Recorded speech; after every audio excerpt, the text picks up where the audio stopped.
Chapter 19. The Dowry. After the death of Nita Baba Levy, my life took a new turn. In 1984, I was 14 and a rebel. Nothing scared me anymore. I've told you 100 times that it is strictly forbidden to wear jewelry and jeans. What are you doing with that bracelet? Give it to me, right now. Over my dead body. It was a gift from my mom. I had learned that you should always shout louder than your aggressor. If you're still wearing jewelry tomorrow, yeah, I know. And the next day, let me see your wrist. What for? Let me see it, I'm telling you. With all the jewelry you steal from us, you must be making a pile of money. What happened? Margie hit the principal. She's finished. Excuse me, I didn't mean it. Satrapy, you're expelled. After I was expelled, it was a real struggle to find another school that would accept me. Hitting the principal was a veritable crime, but thanks to my aunt, who knew some bureaucrats in the education system, they managed to place me in another school. And there, since the Islamic Republic was founded, we no longer have political prisoners. Ma'am? My uncle was imprisoned by the Shah's regime, but it was the Islamic regime that ordered his execution. You say that we don't have political prisoners anymore, but we've gone from 3,000 prisoners under the Shah to 300,000 under your regime. How dare you lie to us like that?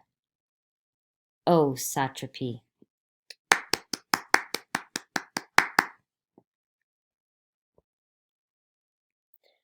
Obviously, that evening, my father got a phone call. Yes, of course, yes. Who is it?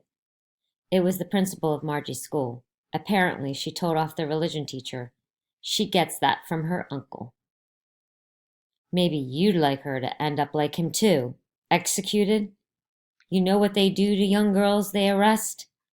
You know what happened to Nildafar, the girl you met at Khosrow's house, the man who made passports? You know that it's against the law to kill a virgin? So a guardian of the revolution marries her and takes her virginity before executing her. Do you understand what that means? If someone so much as touches a hair on your head, I'll kill him. But how do they know that for sure? Maybe they're just executed her. No, your mother's right. Traditionally, when a girl gets married, the husband is supposed to pay her a dowry. If the girl dies, the husband has to give the dowry to her family. That's what happened with Nilafar. After she was executed, to make sure her awful fate was understood, they sent 500 tumens to her parents. 500 tumens for the life and virginity of an innocent girl? I had no idea.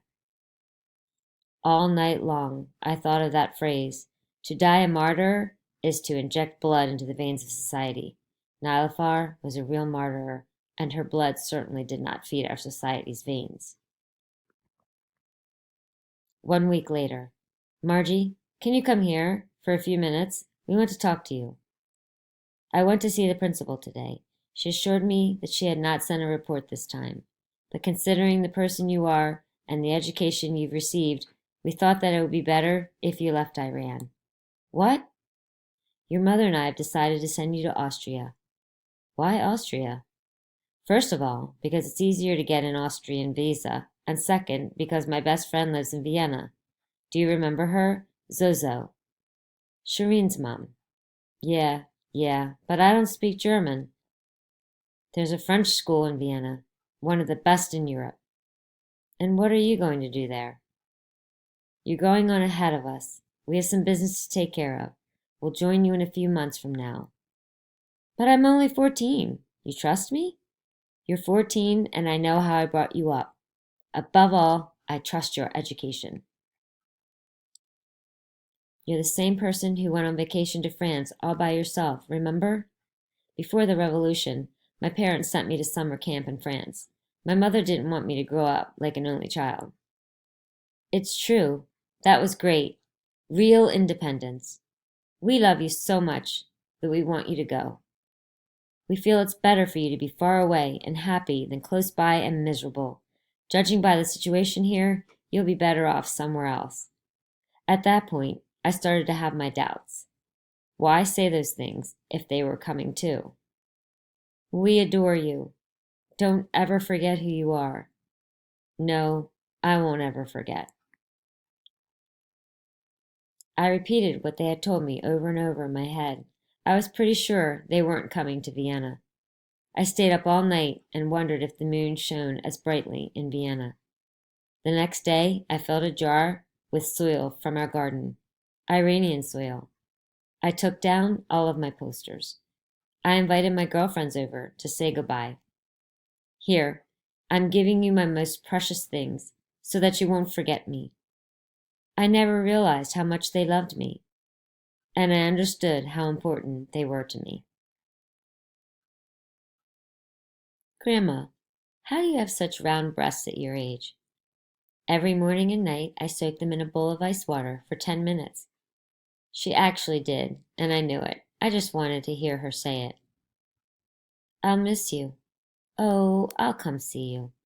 She, too, was lying to me. Listen, I don't want to preach, but let me give you some advice that will always help you. In life, you'll meet a lot of jerks. If they hurt you, tell yourself that it's because they're stupid. That will help keep you from reacting to their cruelty, because there is nothing worse than bitterness and vengeance. Always keep your dignity and be true to yourself. I smelled my grandma's bosom. It smelled good. I'll never forget that smell. And the next morning, "Wake up! It's 7 o'clock. We've got to go." I will always be true to myself. I'm not coming along. Don't ever forget what I told you. Grandma. Here we are. There was a huge line. Lots of people were leaving the country, especially young boys considered future soldiers. They were forbidden to leave the country after they turned 13.